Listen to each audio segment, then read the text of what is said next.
Bienvenidos amigos a otro episodio del video podcast de Real y Verdadero. Estamos de vuelta. ¿Cómo estás, Luis Diego? ¿Qué tal, Betty? Qué alegría, ¿no? Pues muy feliz, muy contento de una vez más estar aquí, profundizando sobre las verdades del catecismo y este gran pilar acerca de la oración que estamos descubriendo y adentrando, ¿verdad? Durante toda esta temporada. Entonces, no, hombre, muy feliz. Creo que tocó una sección muy bonita, ¿no? Sí, una bellísima manera de ir cerrando. Digo, todavía nos falta, queridos amigos, todavía nos falta y nos quedan bastantes episodios, pero de alguna manera, pues ya estamos en el último pilar del catecismo, ¿no? Entonces vamos cerrando un poco y el catecismo tiene esta bellísima manera de cerrar con el cuarto pilar, que es la oración.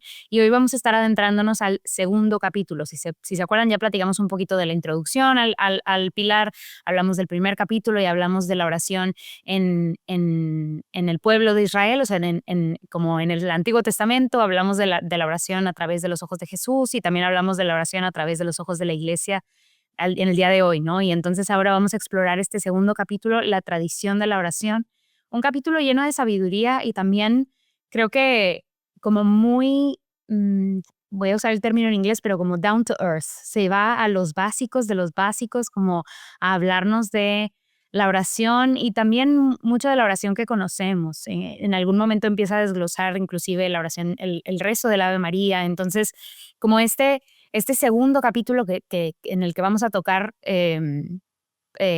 tres partes, tiene una manera muy hermosa de, creo yo, pegarle al clavo en nuestra oración personal. Inclusive me gustaría empezar con la primera oración del primer numeral de este capítulo, que es el numeral 2650, dice: la oración no se reduce al brote espontáneo de un impulso interior. Para orar es necesario querer orar. Y creo que eso sienta las bases para lo que va a pasar en este segundo capítulo. Vamos a hablar de la oración, pero de la oración como am, impulsada por la voluntad, no como un acto de, no sé, o sea, estoy aburrido y hago algo, o como algo que simplemente pasa, sino como una, un verdadero acto de la voluntad en donde busco al Señor o en donde quiero encontrar al Señor, porque leíamos antes que la oración no es el ser humano buscando a Dios, sino es una respuesta del ser humano a la búsqueda que Dios ya hace de nuestras almas y de nuestros corazones. Pero ¿tienes para mí, o sea, esta primera oración como que sienta las bases y abrió muy bonito el capítulo, pero cuando leías estos numerales, Luis Diego, hubo algo que para ti fuera como que, no sé, alguna luz, como algo que con lo que quisieras también introducir este segundo capítulo? Claro, claro, y sin duda, yo creo que varias luces que están a lo largo de este capítulo y de capítulo tiene 3 artículos, ¿no? Nos habla de las fuentes de la oración, nos habla del camino de la oración y de los maestros y lugares de oración. Entonces, creo que yo, o sea, como siempre, ¿verdad? Ya me van a decir: "Qué choteado estás, Luis Diego", pero de verdad, creo que la mejor manera de abordar todo este contenido de Real y Verdadero, pero también del catecismo, es orando con él, llevando estos principios a nuestra propia vida y contrastándolo con nuestra propia experiencia, ¿no? Yo veo en mi propia vida un reflejo muy fuerte de esto que comentas y de lo que también el catecismo insiste, ¿no? De que no se puede tener una vida de oración si no se tiene tiempo para la oración, ¿verdad? De que no se destina un tiempo exclusivo para decir: "Oye, voy a orar". No hay cómo evitarlo, no hay cómo, solo ya evadir esa realidad de que, oye, si tú no tienes un tiempo para orar, no vas a poder entrar en la vida de oración como Dios quiere, como Dios quiere encontrarte al final, que es algo que es para nosotros, ¿no? Entonces, sí, por supuesto que, o sea, creo que este capítulo, nos habla de mucho, ¿verdad? Nos habla de bastantes cosas muy bellas, nos habla del Espíritu Santo en la oración, nos habla de el nombre de Jesús, nos habla de los maestros de oración, las escuelas de oración, bla, bla, bla, pero todo eso se aterriza en nuestra experiencia, ¿no?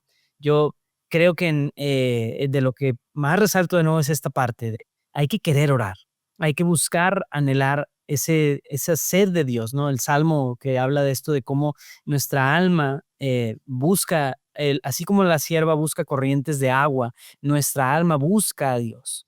Creo que en el caminar espiritual se trata de descubrir bien cómo está nuestro corazón en esa sed. Y a veces la tenemos, ¿verdad? Todos la tenemos, pero no la percibimos. Entonces creo que este capítulo nos desglosa muy bien eso, ¿no, Betty? De ir como quitando un poco las capas de la cebolla, ¿verdad? Y adentrarnos a nuestra vida espiritual para encontrar estas fuentes, estos diferentes caminos y estos diferentes maestros y lugares para la oración, ¿no? Sí, y creo que tiene mucho valor, aunque pareciera clase, creo que tiene mucho valor que hablemos como de cada uno de los artículos y de la sabiduría que encontramos en cada uno de ellos, porque a pesar de que son cortos, porque ya saben amigos, si se acuerdan de nuestros inicios en este video podcast en el primer número, en el primer pilar, a veces había secciones que eran larguísimas y eran difíciles de digerir y difíciles de leer, aunque tenían muchísima sabiduría, era como que, uy, de veras que nos tenemos que aventar 100 páginas para llegar al siguiente episodio. Y este episodio tiene pocas, entonces, como cuando son pocas, siempre hay una invitación grande a léanlo con nosotros y platiquen con nosotros, ¿verdad? A través de esta conversación. Pero, pues, son pocos los numerales para este episodio, pero hay mucha sabiduría y como decías tú, mucha sabiduría práctica. Em, entonces, pudiéramos empezar hablando de las fuentes de la oración.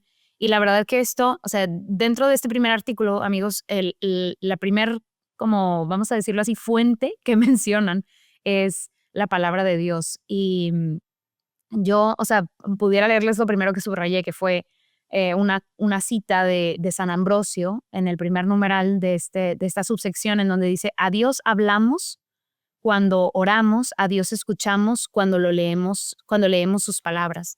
Y creo que eso ha impactado mucho mi vida, inclusive como en mi oración personal en este último año. O sea, el incluir la palabra de Dios en mi oración, no nada más como el espacio en donde yo hablo con el Señor, pero también dejar que el Señor me hable. O sea, que es justo lo que dice San Ambrosio en esta cita. O sea, cuando queremos escuchar al Señor, leemos la palabra de Dios. Y eso ha cambiado radicalmente la manera en la que me relaciono con el Señor. O sea, a pesar de que tengo toda mi vida conociendo a este Dios maravilloso, se hace o sea, cambia la relación que tengo con él, se hace personal. Y a mí, o sea, voy a ser muy honesta, un recurso que me ayudó mucho en el año pasado y en este año es volver a darle la vuelta a la Biblia en un año. O sea, shameless plug, ¿verdad? Pero me ayuda mucho como escucharla, leerla y leer la meditación que hacen o sea, en el episodio, como que me ayuda mucho a centrarme, ¿no? Y a tener un acompañamiento, pero ha sido, y te paso la palabra para escucharte a ti, pero ha sido, o sea, un cambio radical en mi vida el buscar a Dios a través de su palabra. O sea, buscarlo Claro, claramente en los sacramentos y en otros lados, pero a través de su palabra ha cambiado mi vida. Para ti, sí, por supuesto. platícame un poco de eso. Claro, claro, o sea, y sin duda el recurso más palpable que tenemos para escuchar a Dios, para escucharlo, es la palabra de Dios. O sea, me acuerdo mucho de un padre en Brasil que siempre que terminaba el Evangelio, la lectura de la proclamación del Santo Evangelio, besaba la Biblia, pero siempre insistía en esta frase, creo que él dice que era de San Agustín, ¿verdad? Él decía, el que besa la palabra de Dios, besa al propio Dios. Siempre decía eso, pero lo decía de una manera muy así, así como muy efusiva, ¿no? Entonces me hacía muy bello, porque es cierto, ¿verdad? O sea, el encuentro con la palabra de Dios es el encuentro con Dios mismo. Pero es muy bonito que también el catecismo insiste no solo hacer un encuentro, digamos, metódico y sistemático, que es necesario, pero en realidad con un corazón orante. Es muy diferente de simplemente leer las escrituras buscando, pues, o como leer algún otro texto Historia. antiguo, o Ujú. simplemente para poder decir que estoy leyendo Sí, un texto bíblico o lo que fuera, en vez de realmente entrar en un contacto y en una profundidad con la palabra de Dios. sí. Es a lo que Dios nos llama, ¿verdad? El encuentro con Él. De esa sección yo también resalto una frase muy bonita del numeral 2654. Dice, buscad leyendo y encontraréis meditando. Llamad orando y se os abrirá en la contemplación. Como esta armonía o armonización que hay entre leer y meditar y orar, hablar y contemplar. O sea, como la respuesta de Dios sucede no solo, sí leyendo, pero necesitamos más que leer, meditar.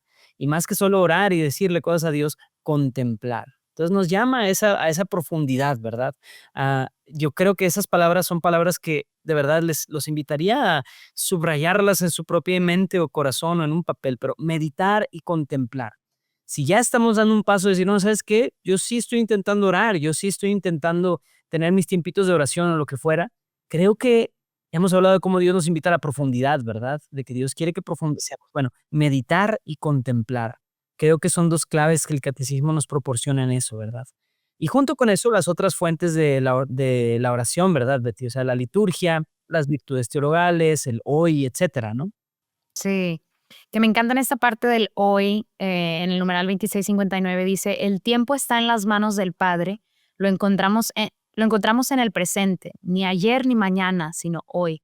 Entonces, cuando habla de esta sección como del hoy, no estamos hablando de un programa de tele o de algo como fuera de lugar, sino que hoy mismo podemos, o sea, entablar esa relación. El Señor está aquí con nosotros en el presente y de alguna manera siento que nos recuerda y el catecismo nos empuja a pensar en que em, hoy tenemos una relación con el Señor, que no pensemos también como en las heridas del pasado y en lo que no hemos entendido que ha pasado en nuestra historia, sino que busquemos entablar una relación con un Dios actual, presente, no con un Dios antiguo o con el Dios de la salvación que está en el futuro, sino como hoy. Hoy tenemos una relación con un Cristo que está presente y está vivo y es actual, ¿no?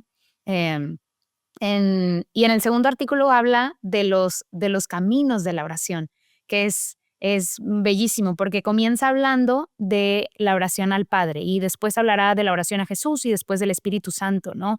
Y me encanta cómo el catecismo en su infinita sabiduría, o bueno, tal vez no tan infinita, pero bueno, en su vasta sabiduría, no te introduce y no nos introduce como a Dios como una persona, sino nos introduce a este Dios trino que tiene tres personas que conocemos, o sea, y que es o sea, uno de los misterios grandes de nuestra iglesia, pues que el Señor es uno y tres.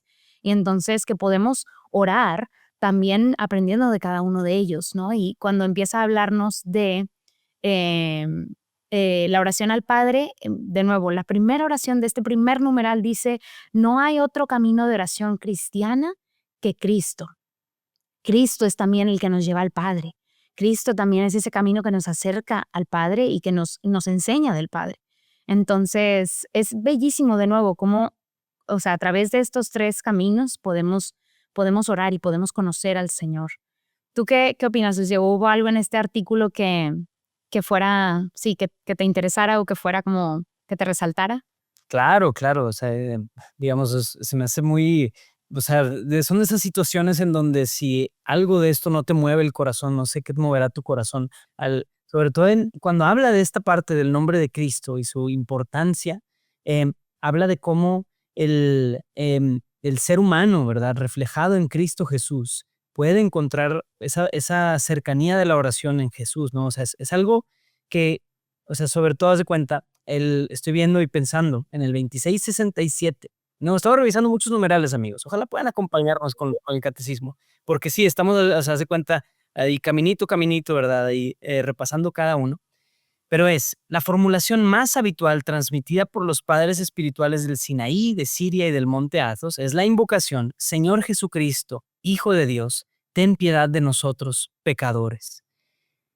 O sea, creo que esa sinceridad de corazón de reconocernos como pecadores, une la oración de Bartimeo, el ciego de Jericó, y une el himno cristológico de San Pablo de Filipenses y de Colosenses creo también, pero bueno, los une en decir, Jesucristo es el Señor, y es el Señor que nos ama, que sale a nuestro encuentro, que puede perdonarnos, que puede amarnos, y pedimos su misericordia. Hay un libro muy bonito y muy chiquito que se llama El peregrino ruso.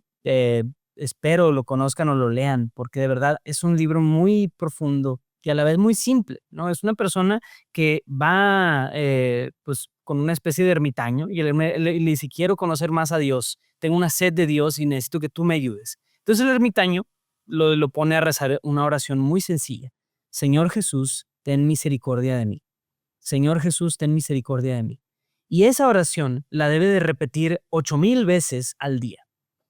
Entonces, este hombre empieza a tener una transformación tremenda, mental, espiritual, psicológica, etcétera, porque, o sea, de repetirlo, repetirlo, repetirlo, repetirlo, dice, al grado, o sea, habla de su propia transformación, ¿verdad? El peregrino, dice, al grado de que la oración ya acompañaba el palpitar de su corazón, el ritmo de sus respiraciones, etcétera, ¿verdad? No sé cuántas veces palpita nuestro corazón al día, pero imaginemos que nuestro ser entero, nuestro ser físico, clamara a Jesús de esa manera como insistente, ¿verdad?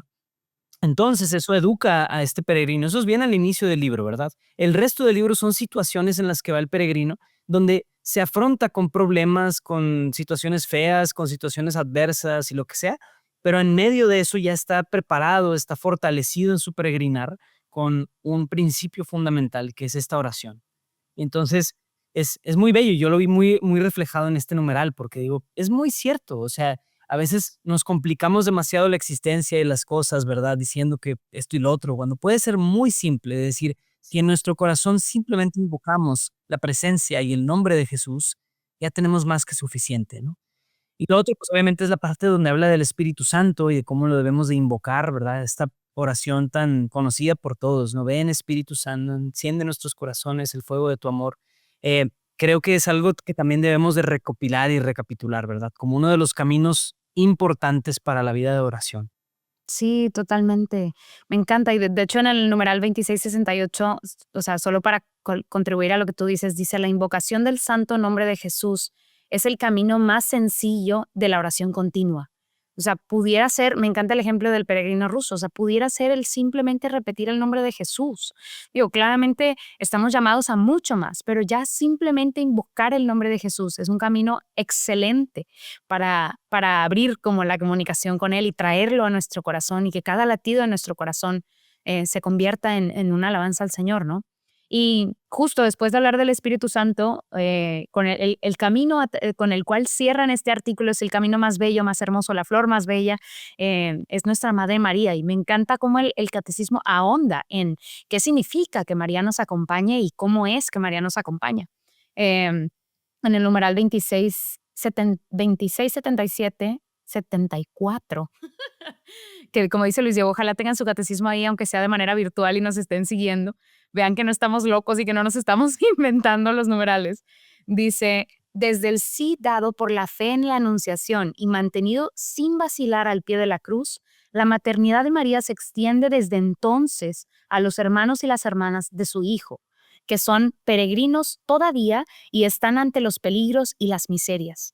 Nuestra madre, que es la madre de Cristo, porque fue dada a nosotros como nuestra madre, nos acompaña porque somos todavía peregrinos, porque estamos todavía atravesando este caminar que es temporal. Y entonces, conociendo ella también de esos peligros y miserias, nos acompaña. Y me encanta cómo también el catecismo nos explica que María es el camino a Cristo. Como que creo que esa es una pregunta que mucha gente puede tener, que inclusive gente que comienza a conocer de la iglesia o comienza a conocer de Jesús tiene como duda con eso, como que ¿cómo está el caminito? Como que ¿por qué le hablamos a ella si queremos hablar? O sea, es que conocer a la madre de tu amigo es conocer a tu amigo, ¿no? Y siempre María apunta hacia Dios, se apunta hacia Jesucristo.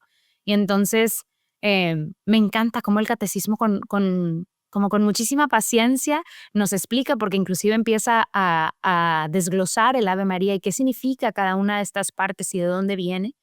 Nos enseña y también nos educa a cómo orar, ¿no? Y a cómo incluir a María y lo importante que es incluir a María en nuestra oración como maestra o camino para orar. Ujú, no, Em, y me gustó muchísimo cómo fundamenta cada una de las partes del Ave María en alguna parte de la Biblia, ¿verdad? Habla de las raíces bíblicas del Ave María. Me acuerdo que una vez un amigo protestante me iba a cuestionar eso, ¿verdad? Que decía, ¿de dónde sale la oración del Ave María? Y yo le decía, es bíblica, ¿verdad? Pero él me decía, oye, esta parte donde dice Santa María, Madre de Dios, ruega por nosotros, ¿dónde viene eso en la Biblia? Entonces, lo bonito es que el catecismo te lo dice. El catecismo te dice que en realidad, aunque no viene explícitamente ahí, al hablar de María, Madre de Dios, es hacer eco de la oración de Santa Isabel, ¿verdad? Cuando Santa Isabel la recibe y le dice, ¿quién soy yo para que la Madre de Dios me visite? Y entonces, oye, pues, y el ruega por nosotros los pecadores también está desglosado ahí en el catecismo. Entonces, oye, es muy bello descubrir esas bases bíblicas, ¿no? Y de cualquier modo, María efectivamente es el camino a Cristo, ¿verdad? Camino al cielo. Se me hace muy, muy, muy bello que lo planteen aquí en el catecismo. Me acuerdo que, pues, en la espiritualidad de la consagración total a Jesús por María, de San Luis María Griñón de Montfort, insiste mucho eso, ¿verdad? De que la manera más rápida de llegar a Jesucristo es a través de María. Y sí, efectivamente uno dice, oye, pues, pero, ¿y si voy directamente con Jesucristo? Por supuesto que puedes, ¿verdad? Pero María, yo creo que más que ser, no sé, que el que tenga un efecto en el corazón de Dios, que sí lo tiene, por supuesto. creo que es mucho más fuerte el efecto que tiene en nosotros. Nos transforma. El resto del rosario nos transforma. La devoción mariana nos transforma. Consagrarnos a María, invitarla, nos transforma. O sea, y esa transformación es parte de lo que hace que tan eficientemente nos acerquemos más a Cristo, ¿no? Entonces, bueno, creo que todo eso plantea muy bien para pues, resaltar eso, ¿verdad? En el catecismo. Sí, totalmente. Y de alguna manera nos hace, siento yo que el incorporar a María, el hacernos como pequeños ante también, ante los brazos de María, nos prepara para conocer y amar más al Padre, ¿no? O sea, María como mujer, o sea, con esa maternidad, siento que nos ayuda a ser como mejores y a estar más preparados para tener como una mejor relación con el Padre. O sea, como dice Luis Diego, pero lo digo yo en otras palabras, por donde lo vean, amigos. Es un buen camino a seguir y es una buena aliada, ¿no? De tener y de conocer y de amar. Y para pasar al último artículo, habla de los maestros y lugares de oración y siento que esta es la parte como más práctica, como que bueno, tiene una parte así como que espiritual todavía, pero es súper práctica, sobre todo la última parte. Pero algo que me encanta y algo que a mí, o sea, el conocer más y el leer más de la comunión de los santos y de nuestros hermanos como ya victoriosos, que ya comparten de la gloria de Dios, o sea, el conocer más de eso a través del catecismo para mí también revolucionó y cambió mi vida. No estamos solos y no nada más aquí en la tierra con los demás cristianos que estamos como en esta, o sea, que somos parte de esta iglesia peregrina, sino no estamos solos. Súmale que hay hermanos que ya moran con el Señor, que ya están con el Señor, que oren por nosotros. Dice el catecismo, su intercesión es el más alto servicio al plan de Dios. Podemos y debemos rogarles que intercedan por nosotros y por el mundo entero. Creo que aquí el catecismo nos está como que recordando, abriendo la puerta a que no somos, el pueblo de Dios no solamente somos la iglesia peregrina aquí en la tierra, también es la iglesia triunfante. Ellos también son nuestros hermanos y me encantan estas palabras. Es el más alto servicio. El que ellos oren por nosotros es el más alto servicio al plan de Dios. El que nos ayuden en nuestro caminar, como decía antes, en nuestros peligros y miserias, es también parte del plan de Dios. Y es hermosísimo que ellos también forman parte como de nuestra comunidad, vamos a decirlo así, o sea, de las personas que nos ayudan a llegar al cielo. También en el numeral 2684 dice, habla como de las diversas espiritualidades, que esa es otra pregunta que a veces los hermanos protestantes tienen, como que, pero ¿por qué dos hermanas religiosas tienen dos hábitos distintos? O sea, como que no entiendo y no me cabe en la cabeza, ¿no? El catecismo ahonda un poco en esto, en las diversas espiritualidades, y dice, las diversas espirituales cristianas participan en la tradición viva de la oración y son guías indispensables para los fieles. En su rica diversidad reflejan la pura y única luz del Espíritu Santo. O sea, a través de las diferentes espiritualidades que vemos, los carismas que vemos aquí en la iglesia peregrina, podemos conocer más, y más de Dios y más del plan perfecto que tiene Dios, ¿no? De las diferentes flores del jardín. Pero lo mismo aplica para la iglesia triunfante, o sea, nuestros diferentes hermanos que ya moran con el Señor, también nos dejan ver como, o entrever como de nuevo, como diferentes flores en el jardín, diferentes partes de esta única y pura luz del Espíritu Santo. Entonces me encanta que el catecismo, aunque de manera muy breve, toque esto y lo presente dentro de los maestros y los lugares de oración. Claro, wow. Yo, la verdad, de mi lado, más bien experimenté no la pedrada, pero sí, digamos, la sensación de deber que viene ahí, ¿verdad? O sea, yo ya tengo 2 hijos, gracias a Dios, y me toca desde ahorita ya la responsabilidad de educarlos en la fe. Y ese santo temor de que, oye, Dios, cuando yo muera, me va a pedir cuentas de la formación de fe de mis hijos, de si yo fui testimonio o no para ellos en la fe, de si yo los ayudé a ser buenos cristianos o más bien les entorpecí su camino, y si yo hice suficiente o no. Esa responsabilidad va a caer sobre mí en mi juicio. Ya que respondan ellos en su libertad es otro tema. De verdad, gracias a Dios. Pero sí van a pedirme cuentas de esa parte. Entonces, eh, así se extiende y viene en el catecismo la responsabilidad primordial, sí, de la familia, pero también de las autoridades eclesiales, de los catequistas, de los diferentes grupos y espiritualidades de oración. O sea, esos maestros de la oración también cargan con una responsabilidad que por eso yo, Paréntesis, diría que es bueno orar por ellos, sobre todo, oye, pues, nuestros padres, nuestros sacerdotes, nuestros catequistas, o sea, pedir para que puedan estar a la altura de ese desafío, de que Dios les va a pedir cuentas de aquellas personas que les fueron encomendadas. Y por lo mismo, yo creo que lo más bonito es también eso, es decir, el primer lugar, el primer frente es la familia. Ahí es donde se puede hacer mucho. Y la verdad es que no es tan difícil. O sea, sí es difícil, pero lo difícil no es que tu hijo te va a empezar a preguntar acerca de la unión hipostática o algo por el estilo, ¿verdad? No, o sea, lo difícil es decir, vamos a tener nuestro tiempo de oración y vamos a hacer la oración en la mañana y vamos a hacer la oración en la noche y oye, vamos a hacer la oración de los alimentos y a ver, a enseñarle, o sea, eso es, o sea, pero en sí no es muy difícil, porque hoy en día, habiendo tantos recursos, tantas formas, tantas cosas, tantos podcasts también, o sea, puedes encontrar maneras de incorporar esas cosas, esos elementos de la fe a una rutina familiar. Entonces, por ejemplo, yo comparto que nosotros nos encanta ir a misa de mañana como familia, aunque es muy difícil.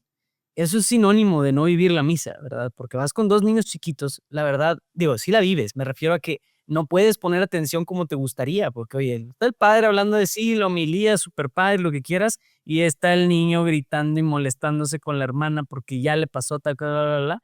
La verdad, y luego peor cuando te voltea a ver la señora de al lado y hace de que, o sea, esas experiencias te hacen decir: "Híjole, prefiero no venir". Pero allí está la gracia que opera incluso cuando no nos damos cuenta, y la gracia que yo sé que a través de eso, mínimo estoy haciendo algo.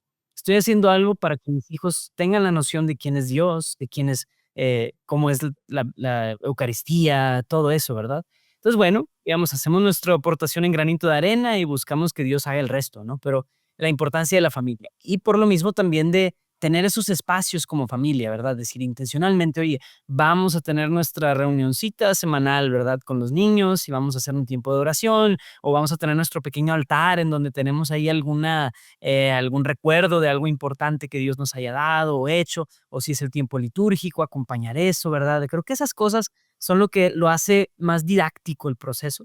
Con niños chiquitos, ¿verdad? Ya con adolescentes es otro boleto, yo no me meto ahí porque no tengo todavía, pero Dios bendiga a quienes sí tienen hijos adolescentes. No, hombre, pues es mucho el ser acompañados por Dios en esos procesos, ¿no? Pero que Dios Totalmente. nos dé esa gracia, ¿no? Amigos, muchas gracias por escucharnos. Recuerden que estamos orando por ustedes, oren por nosotros, por la misión de Real y Verdadero. Recuerden que cada unidad lleva consigo un video de explicación y de proclamación. Los pueden ver en nuestra página de YouTube, Real y Verdadero. Aprovechen para darle suscribir para que reciban siempre todos los nuevos videos. También pueden seguirnos en nuestro Instagram, Real y Verdadero. Ahí van a encontrar clips del video podcast, de los videos y muchísimos recursos más. Pero si quieren, así como el lugar a donde queremos llevarlos también es a nuestra página web realverdadero.org, en donde van a poder descargar preguntas para cada unidad, también suscribirse al newsletter. Entonces, casi toda la información que tenga que ver con el catecismo, con Real y Verdadero, la van a poder encontrar ahí. Muchas gracias por escucharnos. Recuerden que estamos orando por ustedes, oren por nosotros y nos vemos en el siguiente episodio. Hasta luego, amigos.